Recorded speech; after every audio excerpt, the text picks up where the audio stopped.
દેસાઈ સાહેબ, અમદાવાદની અંદર આપણે અડધી અડધી ચા પીવાવાળા માણસ, અમે અમદાવાદી, આખી ચા ભાગ્યે જ પીએ, બે મિત્રો મળીએ તો, એટલે પાણી બહુ જોયેલું નહીં અમે, અડધું અડધું થોડું થોડુંથી સાચવ પૂરું કરવાવાળા માણસ, પાણી હોય કે ચા હોય.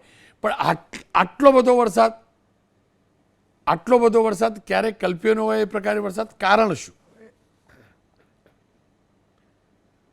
આમાં હું એક વાત ઘટસ્ફોટ કરીશ કે આપણે જોઈએ કે જે સાયન્ટિફિક રીતે વિચારવું જોઈએ કે આપણી પાસે રડારોની ઉણપ છે અને કેન્દ્ર સરકારે ફાળવેલા 4 રડારમાંથી માત્ર ભુજ ખાતેનું એક રડાર આપણી પાસે છે.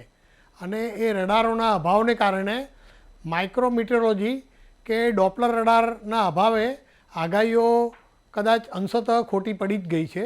કારણ કે જે લોપાર કે લો લેવલ કન્ડેન્સેશન લોપાર કહેવાય છે, લો પ્રેશરનો એક ભાગ જ કહેવાય છે, શરૂઆતમાં એને લોપાર રૂપે ઉત્પન્ન થાય છે. અને અને સાયક્લોનિક સર્ક્યુલેશન અને મોન્સૂન ટ્રફ આ ત્રણેય ભેગી થઈ ગઈ. એ ડોપલર રડાર જો આપણી પાસે અમદાવાદમાં હોત અથવા સુરત પણ બી હોત તો આપણે એ અગાઉથી પકડી શક્યા હોત.